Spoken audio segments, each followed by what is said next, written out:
How many are worship ministers? Thank you so much for what you do. I'm so glad to get to be a part of days like today, and I'm so thankful for Zoe and what they've meant to the churches of Christ.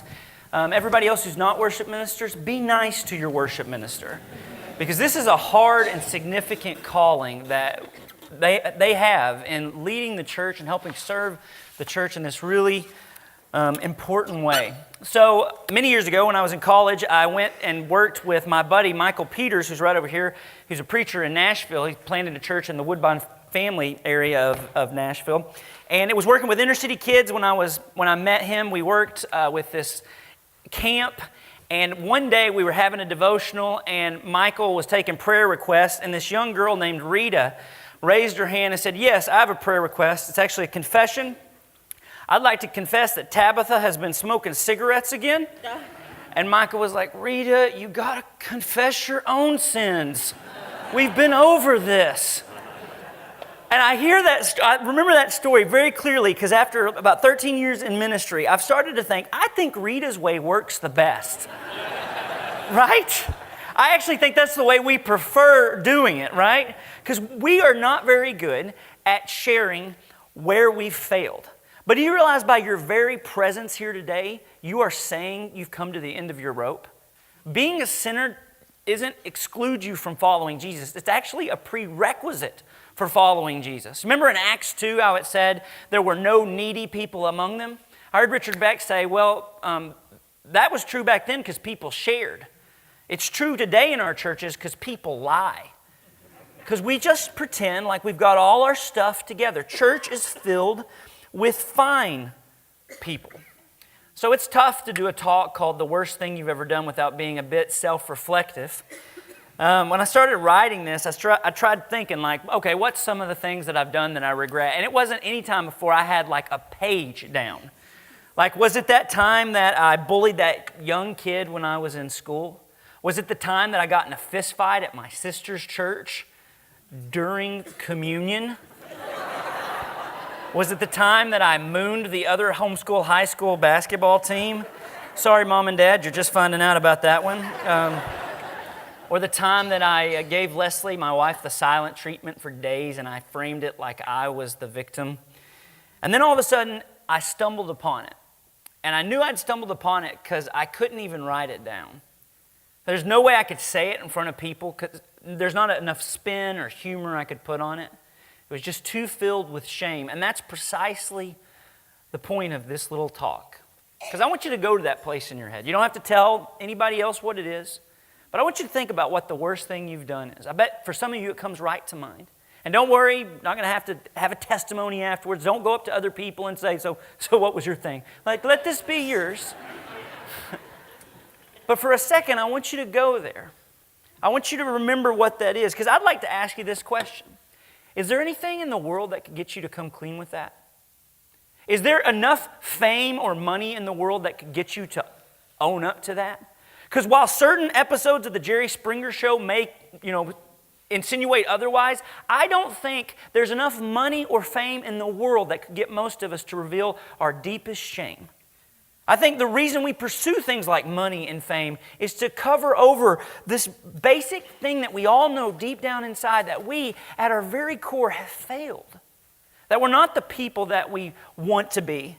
That we've lied, we've pretended, we've betrayed people that we love, and we've only tricked ourselves into not thinking about it. Until today. Because I'd like for you to get that in your mind. Because it's only when you have that story in mind that you're ready for this story that you've heard so many times before, but maybe not really paid attention to what it actually means. So towards the end of the Gospel of Mark, Jesus has talked a lot about his death. He talks about his death as if it's going to somehow heal the world, as if him dying is going to heal the world. But just because he talks about it a lot doesn't mean it's his idea. And towards the end of the Gospel of Mark, Jesus tries to talk to God about maybe there's a plan B. Is there some way out of doing this whole thing? And God doesn't say no. God doesn't even answer. It's as if the whole heaven has turned its back on Jesus. And then his friends, the ones he spent 3.5 years with, pouring his life into, they betray him. One of them, Judas, kills him with the same way a snake kills, with his mouth. He kills Jesus, or he gets Jesus arrested, and then they crowd around him and they start accusing him. And what's interesting is this man who could shadow box with his words, now at the end of the gospel, says nothing. He only echoes back the accusations all night long, until finally the high priest Caiaphas asks him the question, well, are you the Son of God? Are you the Messiah or not? And finally, in the end of the Gospel of Mark, Jesus says out loud the thing he's told people all in Mark to keep a secret. He says, yes, I am the Messiah. And in saying that, Jesus has signed his death warrant. But you already know, he's going to be the only person that dies that night. In Mark chapter 14, if you got your Bibles, turn with me. We're going to read these verses again. While Peter, his best friend, was below in the courtyard, one of the servant girls of the high priest came by. She saw Peter warming himself, and she looked closely at him. You were with that Nazarene Jesus, she said. We're in verse 68. But he denied it. I don't know or understand what you're talking about, he said. And he went out into the entryway. When the servant girl saw him there, she said again to those standing around, this fellow is one of them. And again he denied it. After a little while, those standing near to Peter said, surely you're one of them, for you're a Galilean. He began to call down curses, and he swore to them, I don't know the man you're talking about. Immediately, the rooster crowed the second time, and then Peter remembered the word Jesus had spoken to him. Before the rooster crows twice, you will disown me 3 times. And he broke down and wept. This is the guy, Peter is the guy who has seen Jesus' transfiguration. He has walked on water for one brief and shining moment. He knows Jesus more than any human being alive. And when push comes to shove, Peter crumbles. And he wasn't going to crumble.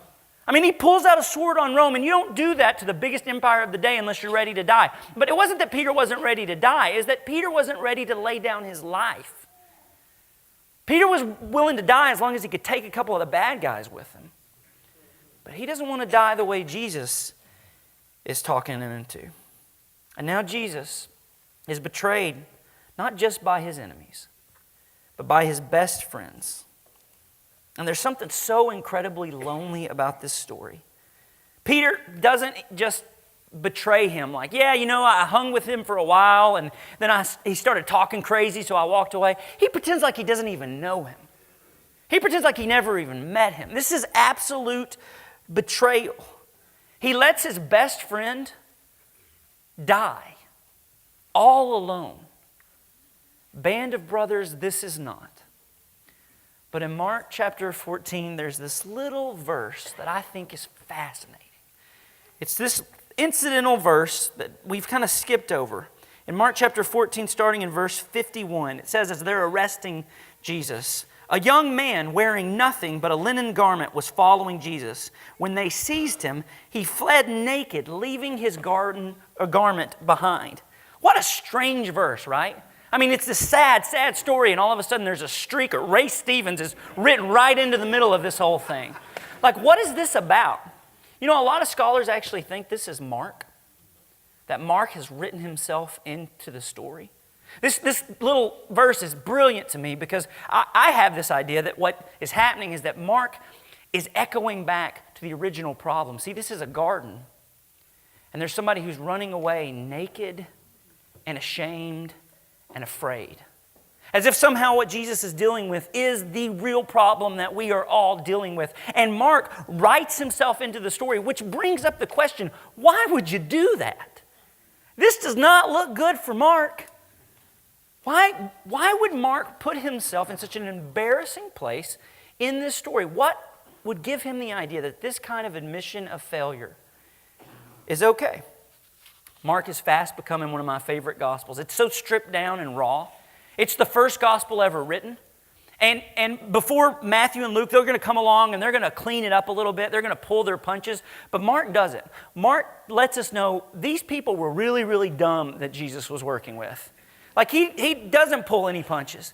The disciples look really stupid most of the time in here. And one of the reasons that I like Mark is because of that. He tells us about their failures and their prides. And it's so relatable. When I read the Gospel of Mark with people who are unchurched, and that's the gospel I like to read with them, they're shocked that these are the people that are like the founders of the church, and this is how it talks about them. They're so relatable because not one of us are immune from looking back on our life and asking, how did I get here? Become the kind of person where we break that promise or we break that vow or we hurt the people we never intended to, the people that we love. But you know the best part about Mark? You know where Mark got all his information from? Somebody say it out loud. This is Pepperdine. Peter. Mark got all his information from Peter, which means Peter told everyone everything. He told them about Jesus rebuking him, calling him Satan. He told them about the worst thing he had ever done when his best friend is all alone and Peter walks away from it all. He told, in an honor-shame culture, I don't think we realize just how, this is good proof of the resurrection. Like historically, this is actually pretty good evidence that somebody rose from the dead. Because in an honor-shame culture, there's nothing that would make somebody reveal the absolute worst thing they had ever done, the most cowardly thing they had ever done. When I was in Israel last summer, the most holy place to me wasn't the temple. It was Caiaphas' house. It's the place where they're almost certain that actually is where Caiaphas, the high priest, was. It's the place where the courtyard was, where Peter denied Jesus. And in most world religions, you know what we would do with that kind of failure by a leader? You know what we do with that? We sweep it under a rug. You know what we've done in Christianity? We built a church on it. Literally, at Caiaphas' house, there is a church. There has been from the very beginning. And with all due respect to my Mormon brothers and sisters, it took us 200 years to know how many wives Joseph Smith had. From the very beginning, this was a part of the Christian story. Remember that one time where Jesus tells Peter, you're right about saying I'm the Messiah. And upon this rock, upon your confession, I'm going to build my church. What if the confession he builds his church on isn't just Peter saying he's the Messiah? What if it's actually Peter's actual confession? That Peter had the ability to confess. After the smoke clears, after Jesus has been dead for a few days, there begins to be these rumblings about a resurrection. I don't know about you, but if I'm Peter, I think that bothers me even more. Because now I start to realize that the person that I've betrayed the most, all those hints and rumors of him talking about being raised from the dead, those actually might have come true.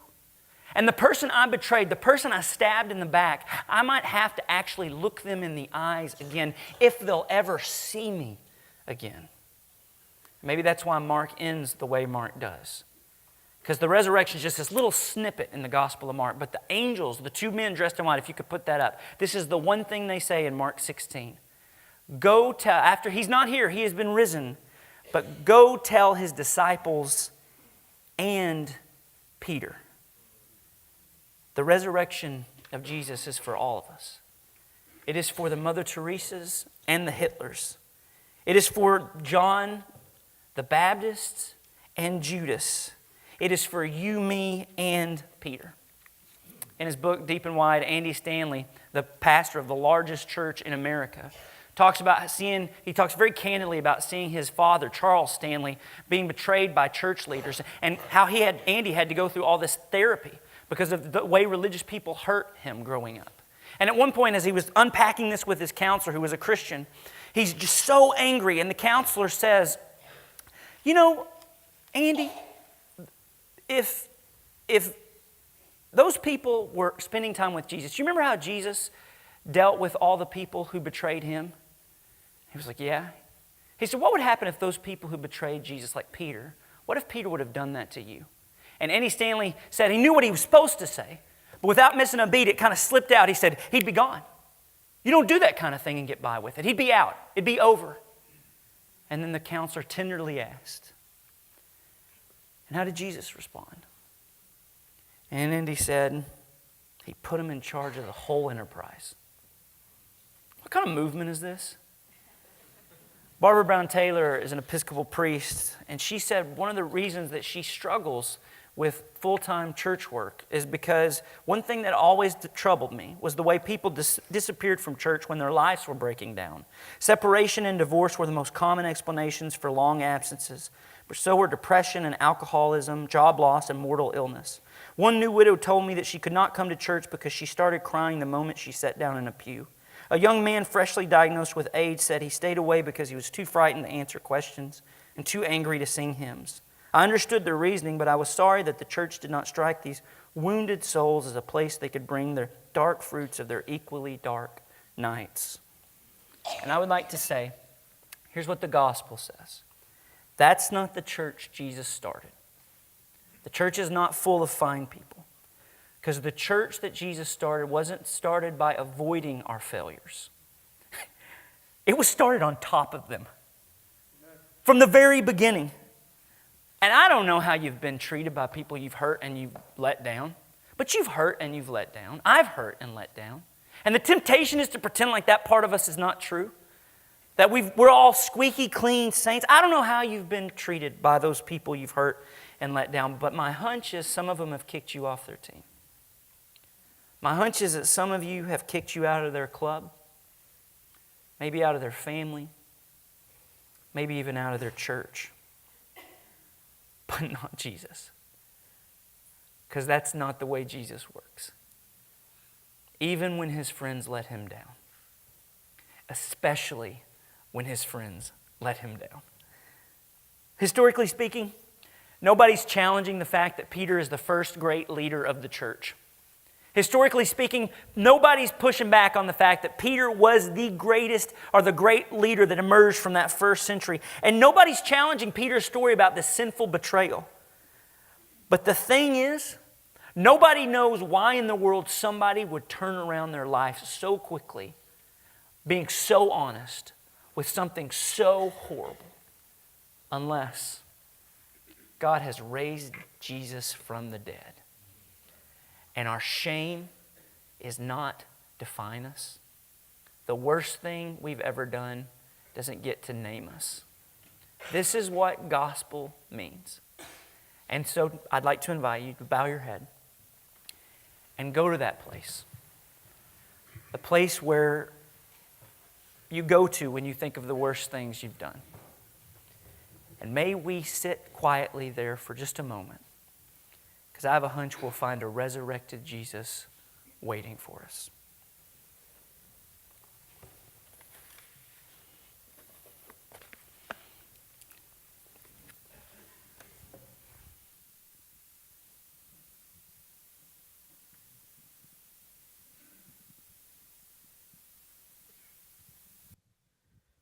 Your love never fails, it never gives up, it never runs out on me. Your love never fails, it never gives up, it never runs out on me. And it's higher than the mountains that I face, and it's stronger than the power of the grave. And it's constant in the trial and the change. This one thing remains. This one thing remains.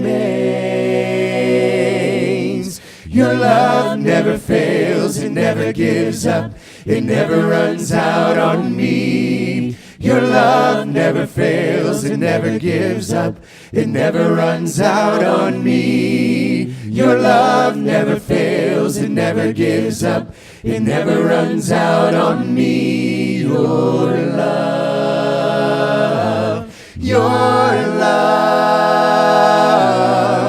and on and on and on and on it goes. Y'all stand. Yes, it overwhelms and satisfies my soul. And I'll never, ever have to be afraid. This one thing remains. This one thing remains. never fails, it never gives up, it never runs out on me. Your love never fails, it never gives up, it never runs out on me. Your love never fails, it never gives up, it never runs out on me. Your love,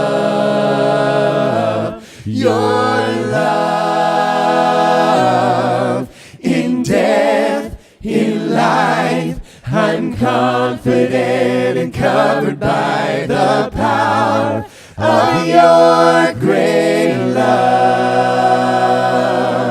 My debt is paid. There's nothing that can separate my heart from your great love.